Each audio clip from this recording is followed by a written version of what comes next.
Hi guys, आप सबका हमारे YouTube channel Tasmiya career academy पे स्वागत है। गाइस, आज जो हम आपको डिटेल देने जा रहे हैं वो देने जा रहे हैं HPCL रिक्रूटमेंट 2025 के नोटिफिकेशन के बारे में। HPCL यानी कि हिंदुस्तान पेट्रोलियम कॉर्पोरेशन लिमिटेड ने जूनियर एग्जीक्यूटिव ऑफिसर्स की 234 वैकेंसीज के लिए अपना नोटिफिकेशन जारी किया है। अगर आप भी इन वैकेंसीज के लिए अप्लाई करना चाहते हैं तो गाइस ये वीडियो आपके लिए बहुत ज्यादा इंपॉर्टेंट है, क्योंकि इस वीडियो में हमने पूरा डिटेल में बताया कि क्या मिनिमम क्वालिफिकेशन मांगी गई है, क्या आपका सिलेक्शन प्रोसेस रहेगा, लास्ट डेट अप्लाई करने की कब है और ऑनलाइन जाकर के कैसे आपको रजिस्ट्रेशन और फॉर्मेलिटीज पूरी करनी होगी। तो गाइस पूरा वीडियो देखिएगा और साथ ही साथ में हमारे इस यूट्यूब चैनल को सब्सक्राइब कर लें, लाइक करें और ज्यादा से ज्यादा शेयर करें। तो गाइस सबसे पहले बात करते हैं इनकी ऑफिशियल वेबसाइट की। इनकी जो ऑफिशियल वेबसाइट है वो है www.hindustanpetroleum.com, जहां पर जाकर के आपको रजिस्ट्रेशन और फॉर्मेलिटीज पूरी करनी होगी। रिक्रूटमेंट अथॉरिटी जो रहेगी आपकी HPCL ही रहेगी, यानी कि हिंदुस्तान पेट्रोलियम कॉर्पोरेशन लिमिटेड रहेगी। पोस्ट नेम की अगर बात करें तो JEO की रहेगी, यानी कि आपका जूनियर एग्जीक्यूटिव ऑफिसर्स की जो है आपकी पोस्ट रहेंगी। जेंडर मेल एंड फीमेल, यानी कि man and women both can apply for these vacancies. Total vacancies की अगर बात करें तो 234 वैकेंसीज हैं। जॉब लोकेशन सिलेक्शन होने के बाद जो है आपका ऑल ओवर इंडिया, कहीं जहां जहां इनकी HPCL वालों की यूनिट और ब्रांच है, कहीं भी आपकी जो है पोस्टिंग दी जा सकती है। अप्लाई मोड की अगर बात करें तो ऑनलाइन रहेगा, ऑफलाइन किसी तरह का कोई कॉरेस्पॉन्डेंस नहीं किया जाएगा। लास्ट डेट जो है अप्लाई करने की वो है 14 फरवरी 2025, यानी कि 14 फरवरी 2025 से पहले पहले आपको इनके ऑफिशियल पोर्टल पर जाकर के अपना रजिस्ट्रेशन और फॉर्मेलिटीज पूरी कर लेनी है। एग्जाम डेट की अगर बात करें, एग्जाम डेट अभी अनाउंस नहीं की गई है और एडमिट कार्ड जो है आपका, जो एग्जाम डेट आपकी आएगी उससे जो है 3-4 दिन पहले जो आप इनके ऑफिशियल पोर्टल पर जाकर के अपना एडमिट कार्ड जो है डाउनलोड कर सकते हैं। नेक्स्ट बात करते हैं आपका एप्लीकेशन फीस की, यानी कि आपके लिए जो है क्या एप्लीकेशन फीस रखी गई है। तो अगर आप जनरल, OBC या EWS इस कैटेगरी में अगर आप आते हैं तो आपके लिए 1180 रुपए एप्लीकेशन फीस रखी गई है। और अगर आप SC, ST, PS यानी कि फिजिकल हैंडीकैप्ड हैं, इस कैटेगरी में अगर आप आते हैं तो आपके लिए निल रहेगी एप्लीकेशन फीस, यानी कि आप एग्जम्प्टेड रहेंगे, किसी तरह की कोई एप्लीकेशन फीस आपको देने की जरूरत नहीं है। पेमेंट मोड की बात करें, यानी कि एप्लीकेशन की जो फीस रहेगी आपकी वो ऑनलाइन रहेगी, यानी कि at the time of registration आप अपने debit card, credit card, net banking, UPI, IMPS या जो अदर्स ऑप्शंस वहां होंगे आप अपनी कैटेगरी के अकॉर्डिंग जो है अपनी एप्लीकेशन फीस जो है डिपॉजिट कर सकते हैं। नेक्स्ट बात करते हैं कि एलिजिबिलिटी क्राइटेरिया क्या मांगा गया है, यानी कि क्या मिनिमम एजुकेशनल क्वालिफिकेशन मांगी गई है। तो एजुकेशनल क्वालिफिकेशन की अगर बात करें तो इसमें इंजीनियरिंग डिप्लोमा मांगा गया है, यानी कि आपने 3 इयर्स डिप्लोमा कर रखा हो इंजीनियरिंग में इन रिलेवेंट ब्रांच में। कौन कौन सी ब्रांच में? मैकेनिकल इंजीनियरिंग में क्या हुआ होना चाहिए आपने, या फिर आपने इलेक्ट्रिकल इंजीनियरिंग में, या इलेक्ट्रिकल आपका इसके अलावा जो है इंस्ट्रूमेंटेशन इंजीनियरिंग में, या आपका केमिकल इंजीनियरिंग में। इनमें से किसी एक ब्रांच में आपने जो है 3 ईयर से जो है अपना फुल टाइम रेगुलर आपने डिप्लोमा किया होना चाहिए। एज लिमिट की बात करें तो एज लिमिट मिनिमम 18 साल और मैक्सिमम 25 साल रखी गई है, यानी कि 18 और 25 के बीच में अगर आप हैं तो आप इन वैकेंसीज के लिए अप्लाई कर सकते हैं। Age relaxation as per government rules and regulation, जो आपका SC, ST, OBC वगैरह को एज रिलैक्सेशन दिया जाता है, एज पर गवर्नमेंट नॉर्म्स उनको प्रॉपर एज रिलैक्सेशन दिया जाएगा। अब नेक्स्ट बात करते हैं कि आपका सिलेक्शन प्रोसेस किस बेसिस पे होगा। तो उसमें आपकी मल्टीपल स्टेजेस रहेंगी। नंबर 1 रहेगा आपका ऑनलाइन रिटर्न एग्जाम, यानी कि आपका जो है एक ऑनलाइन रिटर्न एग्जाम कंडक्ट किया जाएगा जो CBT यानी कि कंप्यूटर बेस्ड टेस्ट होगा। पहली स्टेज ये होगी। दूसरी स्टेज जो रहेगी आपकी स्किल्ड टेस्ट की रहेगी, यानी कि अगर आप पर एप्लीकेबल है किसी तरह का कोई स्किल टेस्ट तो स्पेसिफिक आपका जो है एक स्किल टेस्ट होगा। थर्ड आपकी जो स्टेज रहेगी वो GD एंड इंटरव्यू, यानी कि ग्रुप डिस्कशन या ग्रुप टास्क और आपका जो है इंटरव्यू की स्टेज रहेगी। फोर्थ स्टेज रहेगी आपकी डॉक्यूमेंट्स वेरिफिकेशन की, यानी कि at the time of registration जो आपने अपने डॉक्यूमेंट्स अपने अपलोड किए हैं वो सारे डॉक्यूमेंट्स आपके ओरिजिनल है या नहीं है, वो सारी चीजें जो है वेरीफाई की जाएंगी। और लास्ट आपकी जो स्टेज होगी वो मेडिकल एग्जामिनेशन की होगी, यानी कि इससे मेडिकल एग्जाम में देखा जाएगा कि जिस पोस्ट के लिए आपने अप्लाई किया है उसके लिए आप फिजिकली और मेंटली पूरी तरीके से फिट है या नहीं है। तो ये आपका जो है सिलेक्शन प्रोसेस रहेगा।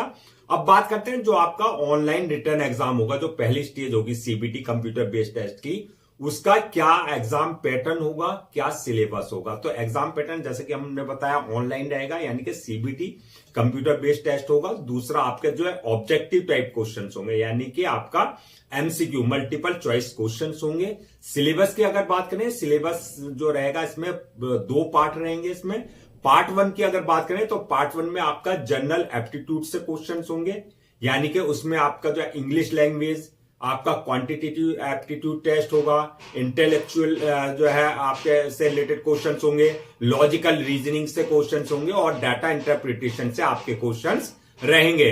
अब बात करते हैं पार्ट 2 की, यानी कि पार्ट 2 में जो रहेगा आपका टेक्निकल आपकी जो स्किल से रिलेटेड क्वेश्चंस होंगे, यानी कि जो आपकी प्रोफेशनल नॉलेज है, यानी कि जो आप जिस बेसिस पे आपने अप्लाई किया है जिस पोस्ट के लिए, यानी कि जो आपकी डिग्री है उससे रिलेटेड आपके जो है टेक्निकल क्वेश्चंस होंगे।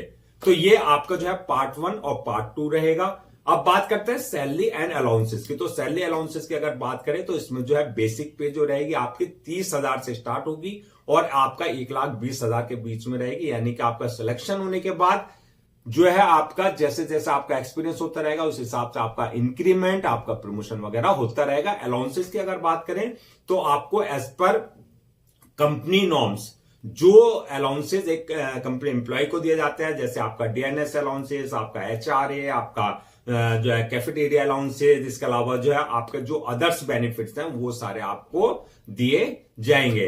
अब बात करते हैं कि आपका जो ये वैकेंसीज हैं इनको पोस्ट वाइज अगर वरी करें तो किस पोस्ट के लिए कितनी वैकेंसीज रखी गई हैं। तो इसमें तो रखी गई है जूनियर एग्जीक्यूटिव मैकेनिकल के लिए जो है आपका 130 वैकेंसीज रहेंगी, जूनियर एग्जीक्यूटिव इलेक्ट्रिकल के लिए जो है 65 वैकेंसीज रखी गई हैं, जूनियर एग्जीक्यूटिव इंस्ट्रूमेंटेशन के लिए जो है 37 वैकेंसीज हैं और जूनियर एग्जीक्यूटिव केमिकल के लिए जो है 2 वैकेंसीज है। इस तरीके से ये आपकी 234 वैकेंसीज फिल की जाएगी। कैटेगरीज वाइज अगर हम वैकेंसीज का ब्रेक डाउन करें तो आपका कैटेगरीज वाइज यानी कि कास्ट वाइज किसके लिए कितनी रिजर्व रखी गई है, तो जनरल वालों के लिए 96 वैकेंसीज रिजर्व है, ओबीसी वालों के लिए 63 है, एससी वालों के लिए 35 है, एसटी वालों के लिए 17 है और ईडब्ल्यूएस वालों के लिए 23 वैकेंसीज रखी गई है। यानी कि इस तरीके से 234 वैकेंसीज जो है आपकी पूरी तरीके से फिल की जाएगी। अब बात करते हैं कि अप्लाई करने से पहले क्या क्या आपको सारे डॉक्यूमेंट्स अपने रेडी रखने हैं, यानी कि जो आप अपलोड करेंगे स्कैन कॉपी क्या क्या करके आपको अपने डॉक्यूमेंट्स रखने हैं। तो इसमें सबसे पहले आपकी जो एकेडमिक और प्रोफेशनल, यानी कि जो आपकी एकेडमिक क्वालिफिकेशन है, जो आपकी प्रोफेशनल क्वालिफिकेशन है, यानी कि 10th की 12th की आपका इंजीनियरिंग डिप्लोमा की जो सर्टिफिकेट्स हैं यानी कि डिग्री है, वो आपका चाहे सेमेस्टर वाइज है चाहे वो आपने ईयर वाइज दिए हैं, वो सारे डॉक्यूमेंट्स आपको पहले से स्कैन कॉपी करा करके रखने हैं। इसके अलावा जो आपका बर्थ सर्टिफिकेट यानी कि 10th की मार्कशीट में अगर आपका डेट ऑफ बर्थ मेंशन नहीं है तो कंसर्न अथॉरिटी से आपके पास जो है बर्थ सर्टिफिकेट होना चाहिए। इसके अलावा जो है इनकम सर्टिफिकेट यानी कि ईडब्ल्यूएस इकोनॉमिकली वीकर सेक्शन का अगर आप किसी तरह का कोई रिजर्वेशन ले रहे हैं तो उससे रिलेटेड आपके पास जो है इनकम सर्टिफिकेट आपके पास होना चाहिए। डिसेबिलिटी सर्टिफिकेट यानी कि आप किसी तरह का फिजिकल हैंडीकैप का अगर कोई रिजर्वेशन ले रहे हैं तो डिसेबिलिटी सर्टिफिकेट आपके पास कंसर्न अथॉरिटी से आपके पास होना चाहिए।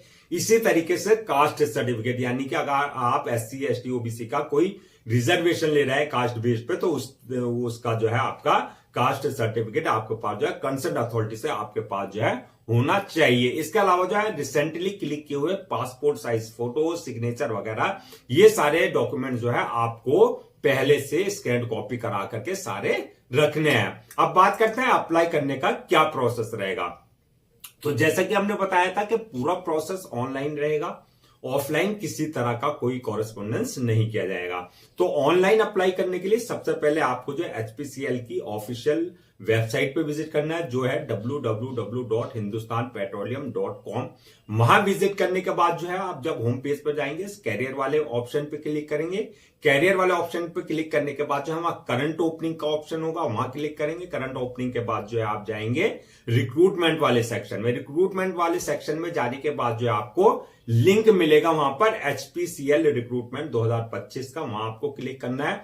अब यहां पर इस बात का ध्यान रखना है, अगर आपने इनके पोर्टल पर पहले से अपने आप को रजिस्टर्ड करा रखा है तो आपको जो है दोबारा रजिस्टर्ड कराने की जरूरत नहीं है, यानी कि आपके पास ऑलरेडी यूजर नेम और पासवर्ड होगा जो आपके क्रेडेंशियल है।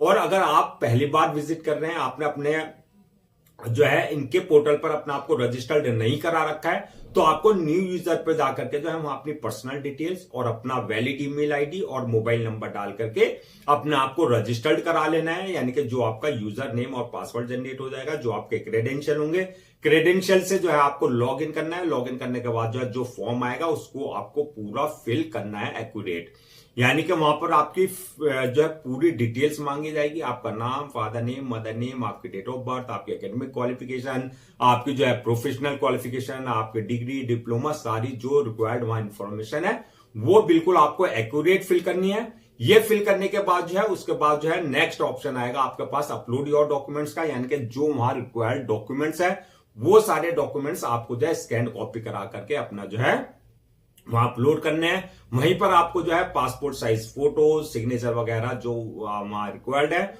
वो सारे आपको जो है अपलोड करने हैं। डॉक्यूमेंट्स अपलोड करते वक्त इस बात का ध्यान रखना जो उनका एक फॉर्मेट है, यानी कि जो स्पेसिफिकेशन है, साइज है, उसी के अकॉर्डिंग आपको जो है सारे डॉक्यूमेंट्स अपने अपलोड करने हैं। डॉक्यूमेंट्स अपलोड करने के बाद जो है नेक्स्ट ऑप्शन आपके पास आएगा, वो रहेगा आपका पेमेंट का, यानी कि जो आपकी एप्लीकेशन फीस है। तो एप्लीकेशन फीस को आपको जो है अपनी कैटेगरी के अकॉर्डिंग अपने debit card, credit card, net banking, UPI या जो अदर्स ऑप्शंस वहां पर है उसके थ्रू आप अपना एप्लीकेशन फीस जो है अपने डिपॉजिट कर सकते हैं। एप्लीकेशन फीस से डिपॉजिट करने के बाद नेक्स्ट ऑप्शन रहेगा आपके पास सबमिट का, यानी कि फॉर्म को अपलोड करने का।